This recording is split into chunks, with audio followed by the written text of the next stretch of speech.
បាទសួស្តីបងប្អូនសែនក្រអូប01នេះត្រង់ដើមឈើកន្លែងនេះខ្ញុំបង្ហាញកាលពីត្រាក់ទ័រប្រុសស្រូវប្រុសជីហើយស្រូវម្ដងហ្នឹងខ្ញុំផុសវីដេអូហ្នឹងថាខ្ញុំបាយជីហ្នឹងថ្ងៃទី30ខែឧសភាត្រូវជាខែ5មកទល់ពីនេះថ្ងៃទី15ខែ6បងប្អូនណាហើយតាំងពីបាយជីហ្នឹងមក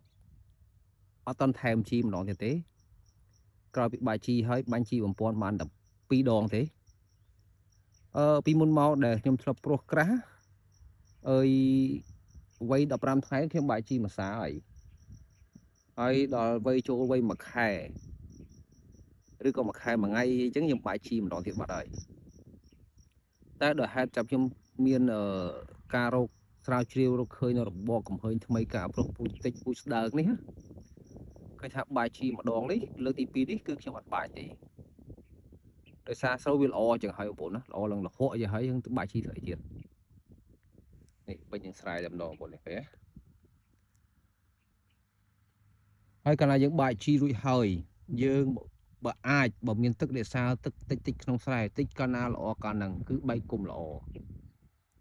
ហើយស្រូវលូតលាស់បានល្អបើអត់ទឹកវារស់បានតែវាមិនល្អអញ្ចឹងពាក្យបុរាណពោលថាមិនខុសទេធ្វើស្រែនឹងទឹកណាបងប្អូនអញ្ចឹងដល់ពេលយើងការពារវាហក់ខ្ពស់ឡើងពេកដល់ពេលវាចាប់ដើមឈប់បែកគុំមានន័យថាស្រូវធ្វើខ្លួននោះយើងធ្វើការផ្ដាច់ទឹកឲ្យស្ងួតដីម្សាតែមិនឲ្យស្ងួតដល់ថ្នាក់មុតជើងទេគឺមកសពប់ដីរៀងប្រេះកាឡាបន្តិចដើរទៅទុនអត់ចុកជើងនោះជំយើងបញ្ចូលទឹកសាថ្មីដើម្បីឲ្យដើមដងរឹងមាំល្អវិធីមួយទៀតការប្រើជីក្រុមជីដែលអាចធ្វើស្លឹកឲ្យត្រង់ឲ្យរឹងឲ្យឈរវាប្រឆាំងនឹងជំងឺហើយក៏វាប្រឆាំងជាមួយទៅនឹងការដួលរលំដែរនេះសែនក្រអូប01ហើយឃើញថាមួយខែនេះអាយុវាបានមួយខែ2ថ្ងៃកន្នេះហើយគឺវាពេញណែនស្អាតដែរបងប្អូនណាអញ្ចឹងដល់ពេលវានៅតូចស្ទឹកវាទុនអីទុនទៅដោយសារវាស្រឡះតែមិនឲ្យទុនហួសហេតុទេដោយសារវាស្រឡះ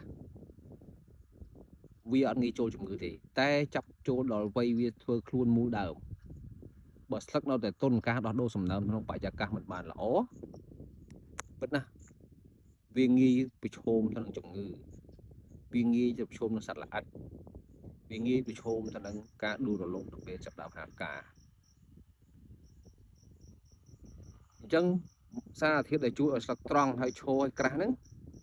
គឺយើងប្រើ PK ឲ្យធំជាងឥដ្ឋពេលហ្នឹងណាចាប់ពីពេលនេះទៅគឺវាប្រើ PK ឲ្យធំជាងឥដ្ឋដើម្បីពង្រឹងស្លឹកវាឲ្យស្លឹកវាឈរក្រាស់ឡើងភ្លីឆ្នោតដូចស័ង្កសីអញ្ចឹងគឺវាត្រង់ស្អាតវាអត់ងាយដួលរលំទេហើយការប្រើពូជតិចរបស់ខ្ញុំនេះមិនមែនទុំតែឆ្នាំនេះទេ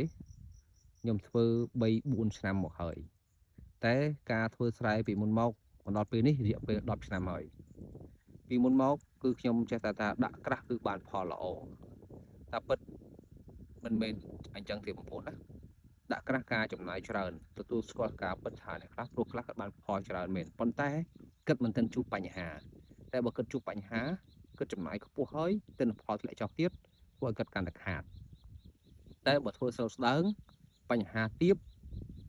ទិន្នផលមិនទាបទេអញ្ចឹងអរគុណច្រើនបងប្អូន